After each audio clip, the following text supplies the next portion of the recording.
नमस्कार साथियों, मैं रवि वर्मा आप सभी का एक बार फिर से बीएससीसी के द्वारा आयोजित जितनी भी पीछे पूछे गए प्रश्न थे पीवाईक्यू सीरीज में मैं आपका एपेक्स करियर मेकर में स्वागत करता हूं। आज हम लोग बीएससीसी के पीवाईक्यू सीरीज में 2018 में एक परीक्षा आयोजित की गई थी यूडीसी की। तो यूडीसी की परीक्षा का यह जो परीक्षा थी वह मूलतः प्रमोशनल परीक्षा थी, डिपार्टमेंटल एग्जाम था। लेकिन इसके बावजूद भी हम लोग थोड़ा यहाँ इसके क्वेश्चंस के मदद से यह समझ पाएंगे कि बीएससीसी किस तरीके से प्रश्न पूछते हैं। ठीक है, चलिए शुरू किया जाए।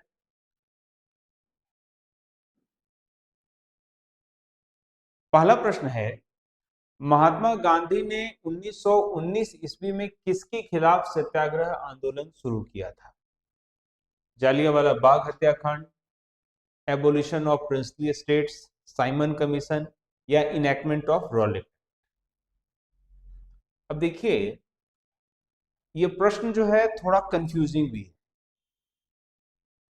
क्यों है? क्योंकि जालियांवाला बाग हत्याकांड भी तो हुआ ही था और उसके बाद ही आपको सत्याग्रह शुरू हुआ था।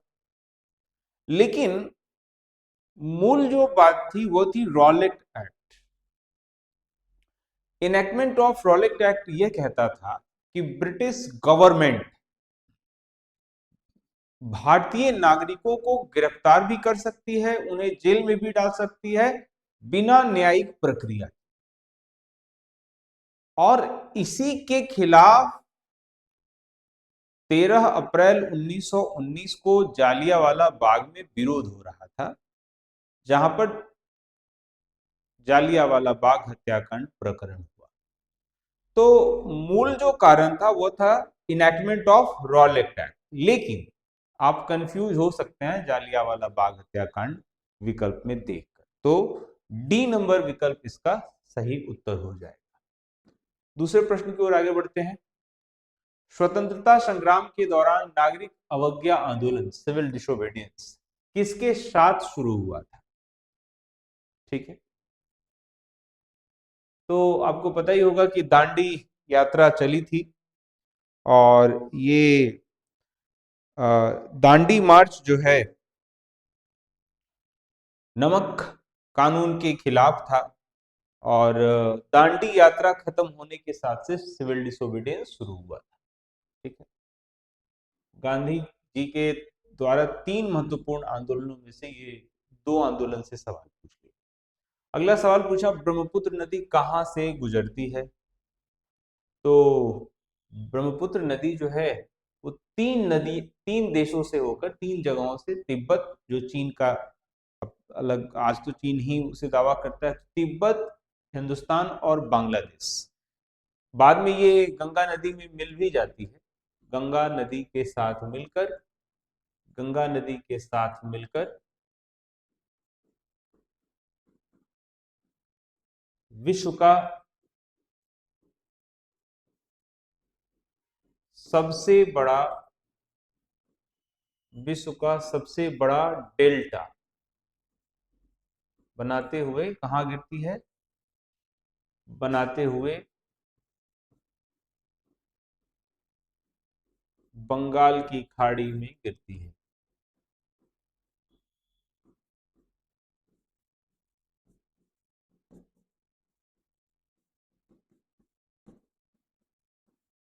ठीक, चलिए आगे बढ़ते हैं। अगला प्रश्न है, पणजी किस राज्य की राजधानी है? गोवा की राजधानी पणजी है। ठीक है, गोवा की राजधानी पणजी है। तो बहुत ही साधारण सा सवाल पूछा। ऐसे बीएसएससी या कोई भी परीक्षा जो है नॉर्थ ईस्ट में जरूर राजधानी, राज्यपाल, इस तरीके के सवाल पूछते हैं। यहाँ गोवा का पूछ लिया। रिडक्शन में शामिल होता है, तो ऑक्सीडेशन रिडक्शन, ऑक्सीकरण और अवकरण, इसके लिए शब्द इस्तेमाल किया जाता है अवकरण।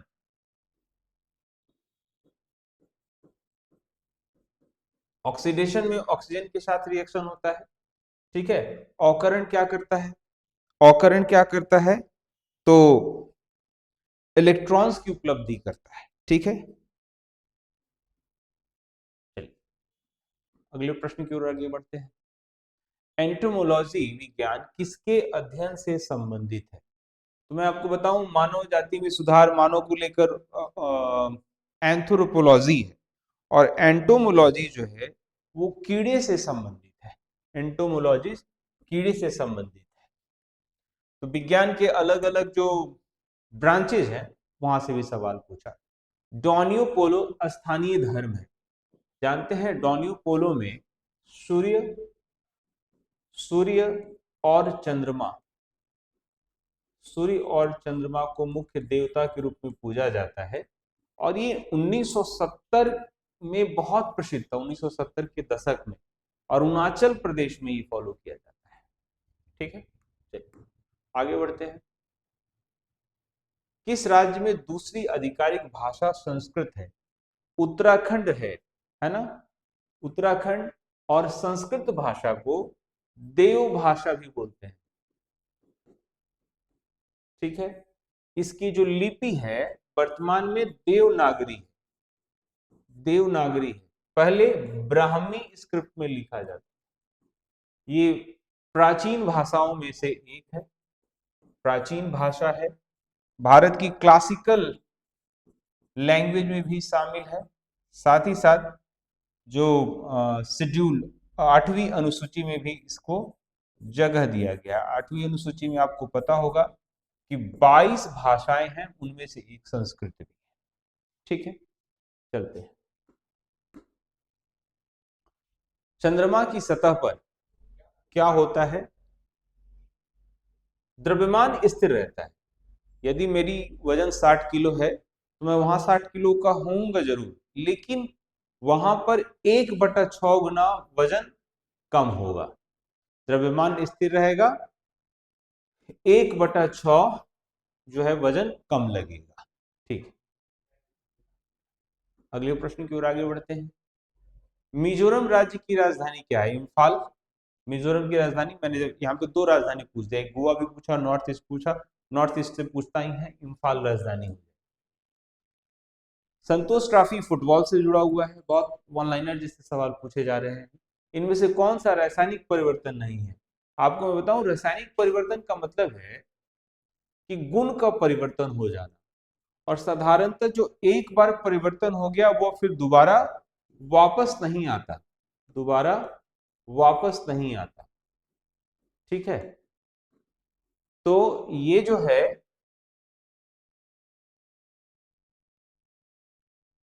तरल नाइट्रोजन का वाष्पीकरण रासायनिक परिवर्तन हो सकता है, गुण का परिवर्तन हो जाता है, तो ये हो जाएगा डी। कागज का जलना भी रासायनिक परिवर्तन है, मोमबत्ती का जल जाना रासायनिक परिवर्तन है, वहीं पानी से बर्फ जमना भौतिक परिवर्तन है।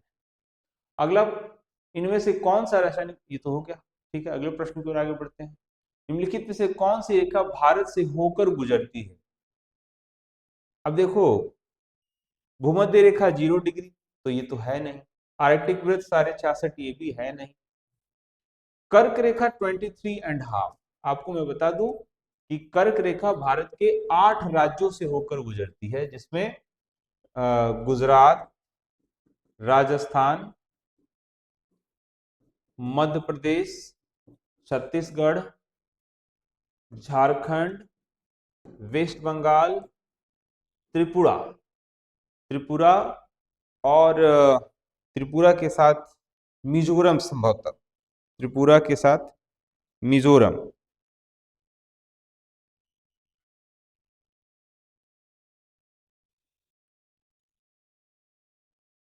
त्रिपुरा के साथ मिजोरम, ठीक है।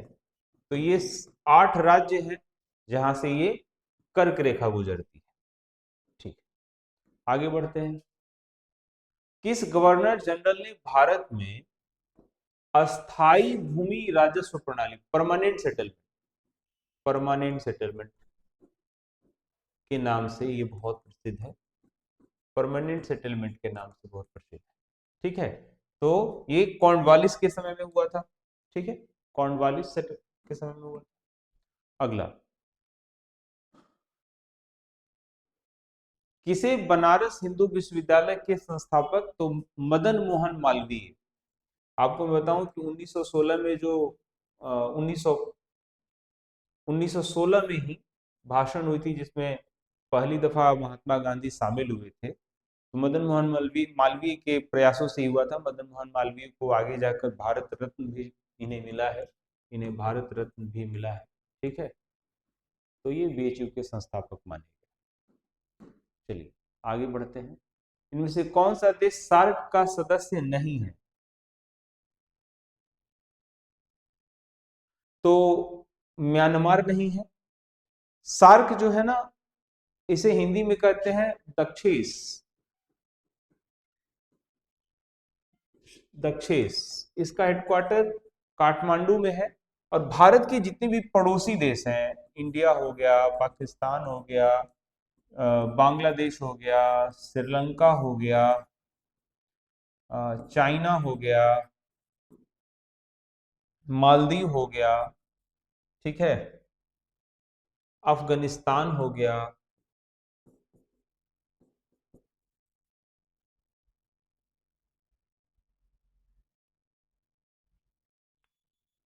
ये सभी जो हैं सार्क के मेंबर हैं।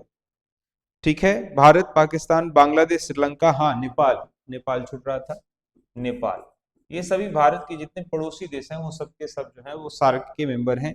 सार्क का गठन जो हुआ था 8 दिसंबर 1985 हुआ था, 8 दिसंबर 1985। अगला सवाल, भारत के संविधान के तहत नागरिक का मौलिक कर्तव्य कौन सा है। ठीक है, भारत के ऐतिहासिक स्मारक की रक्षा करना, देश की रक्षा करना, तो ठीक है ये हो जाएगा, सी नंबर विकल्प हो जाएगा। आपको मैं बताऊं मौलिक कर्तव्य जो है वो डीपीएसपी का है, 1976 42वें संविधान संशोधन में इसे शामिल किया गया था। 11 अभी मौलिक कर्तव्य हैं, 6 हमारे मौलिक अधिकार हैं। ठीक है,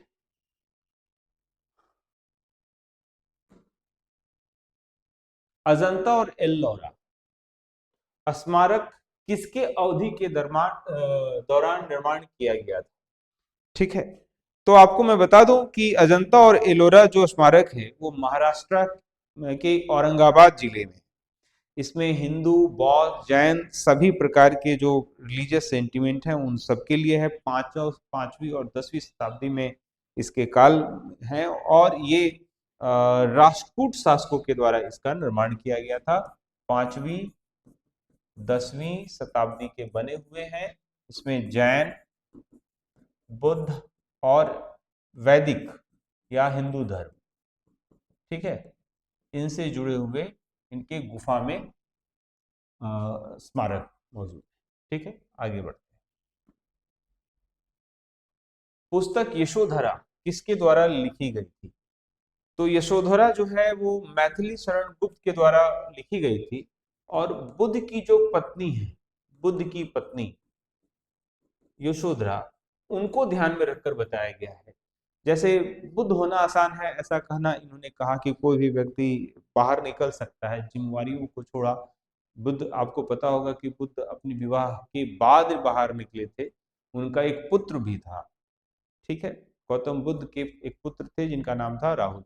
तो आपको यह बात समझना पड़ेगा कि बहुत सारे राइटर्स जो हैं किसी एक सिचुएशन को बहुत सोच विचार कर आगे बढ़े हैं। जैसे रामधारी सिंह दिनकर ने महाभारत के बहुत सारे पात्रों पर लिखा है जो काफी महत्वपूर्ण रहा है।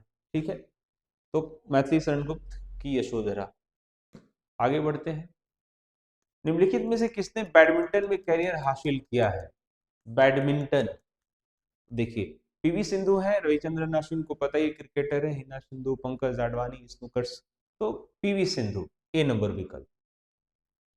निम्नलिखित में से एक पत्रकार को गांधी शांति संस्थान द्वारा पहली कुलदीप नैयर जाने माने पत्रकार थे, तो उन्हीं के सम्मान में ये सम्मान दिया जाता है। और ये बिहार के ही रवीश कुमार हैं, उनको मिला था, जो एनडीटीवी से थे, अब स्वतंत्र पत्रकारिता करते हैं, एनडीटीवी से थे।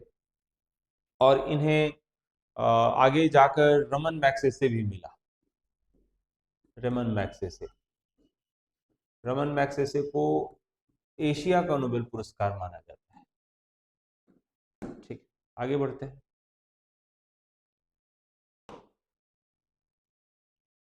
उद्यमी हेल्पलाइन किसके लिए है? उद्यमी हेल्पलाइन किसके लिए है? तो उद्यमी हेल्पलाइन सूक्ष्म, छोटे और मध्यम आकार के उद्यमों के लिए है। ठीक है, ये भारत सरकार का इनिशिएटिव है। भारत के राष्ट्रपति और उपराष्ट्रपति की अनुपस्थिति में कौन भारत के राष्ट्रपति का कार्य करता है? तो chief justice of India. Bharat में एक ऐसा मौका भी हुआ था जब चीफ जस्टिस ऑफ इंडिया को भारत के राष्ट्रपति की जिम्मेदारी संभालनी पड़ी थी। ठीक है,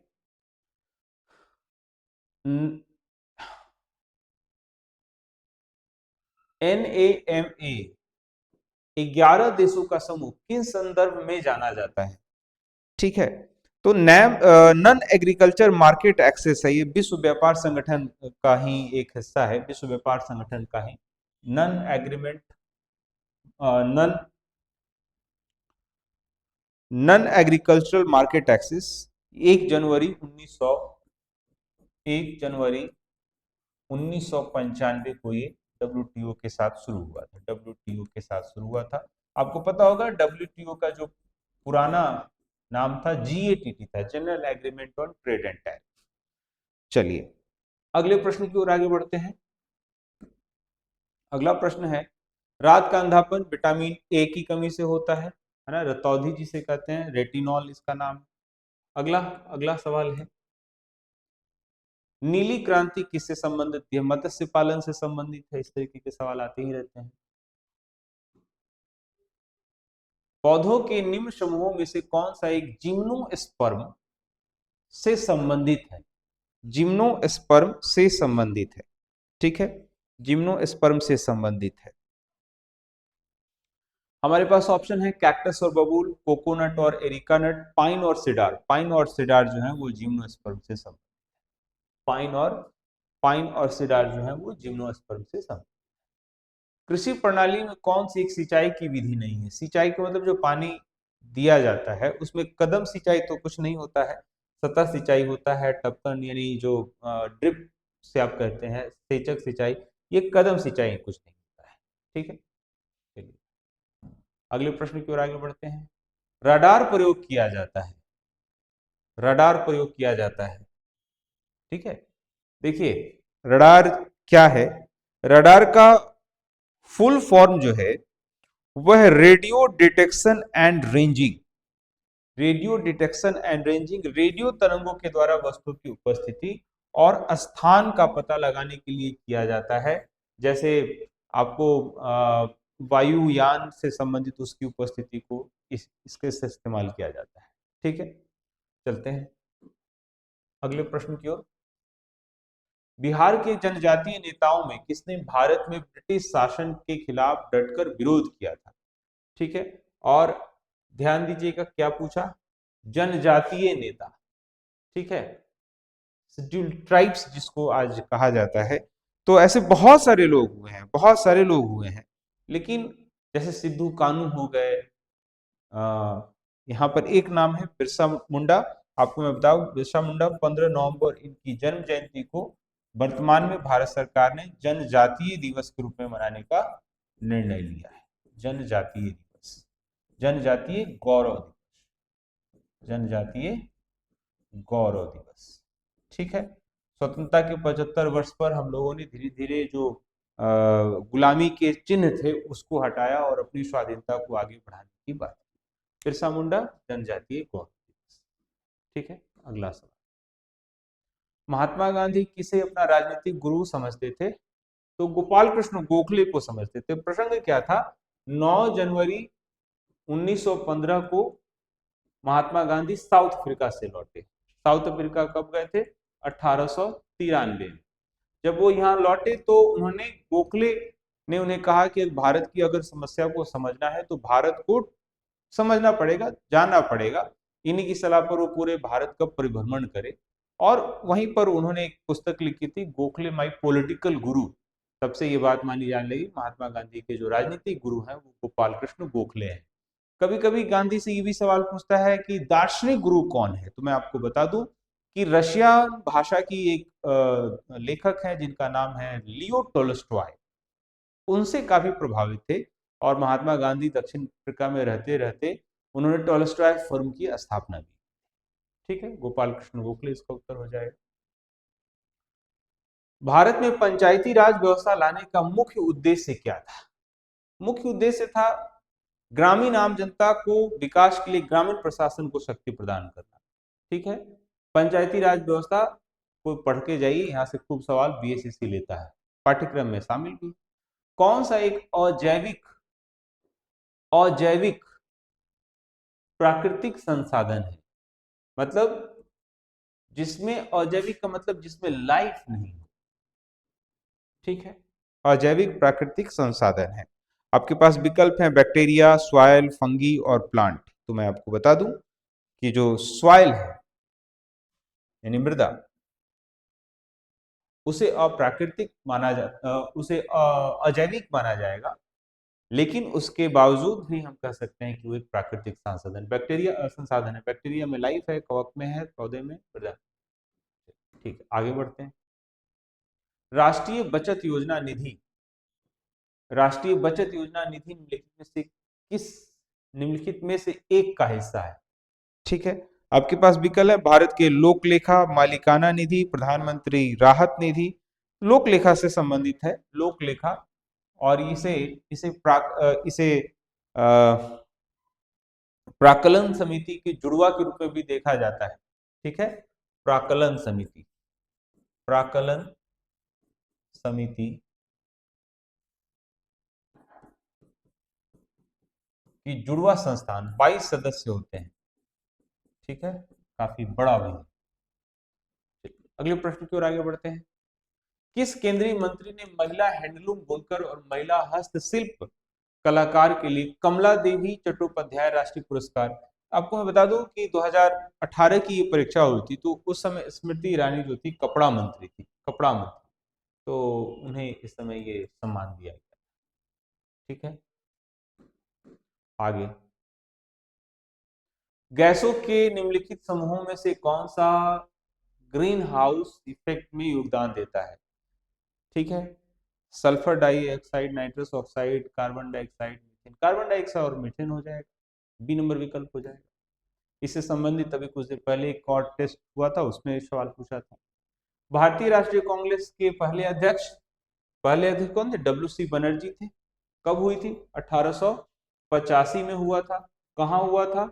मुंबई में हुआ था, है ना। उसमें बम्बई कहा जाता था। इसमें 72 सदस्य शामिल हुए थे डब्ल्यू सी बनर्जी के द्वारा। ठीक है, ये सभी अलग अलग समय में, 17 में सरोजिनी नायडू पहली भारतीय महिला एनिमेशन, पहली महिला, पंडित जवाहरलाल नेहरू भी स्वाधीनता को लेकर, है ना, 3 बार बने हुए थे जवाहरलाल।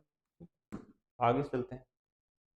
कुतुब मीनार का निर्माण 1192 ईस्वी में कुतुबुद्दीन ऐबक द्वारा शुरू किया गया था। किसने कुतुब मीनार का निर्माण पूरा किया था? ठीक है, तो इल्तुतमिश इल्तुतमिश गुलाम वंश का ये दूसरा शासक था, इसने पूरा किया। ठीक है, इसके बाद भारतीय संविधान किस संविधान प्रणाली को निकटता से पालन करता है?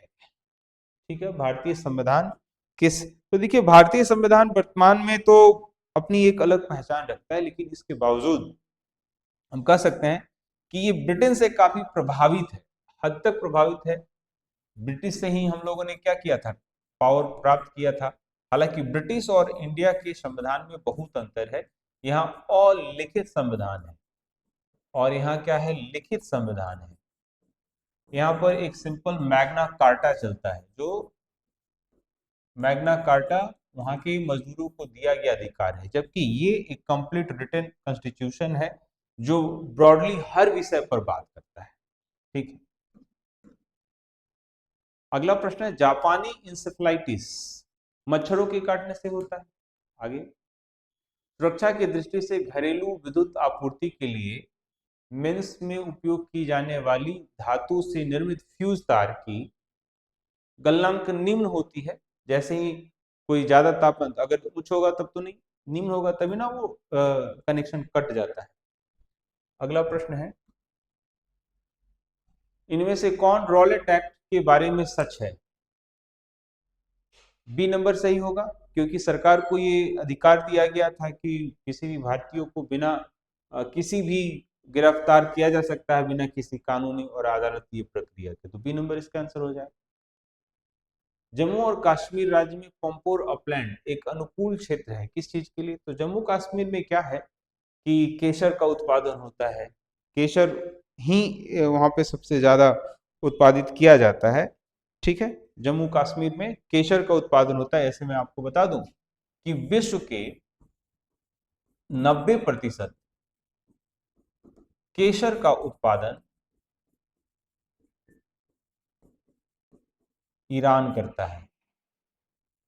उत्पादन ईरान करता है। ठीक है, चलिए अगला प्रश्न, चरक संहिता का काम क्या है? दवा। चरक संहिता का काम क्या है? दवा पर रिलेटेड है। एलपीजी हाइड्रोकार्बन है जिसमें मिश्रण होता है मीथेन, प्रोपेन, मीथेन और ब्यूटेन।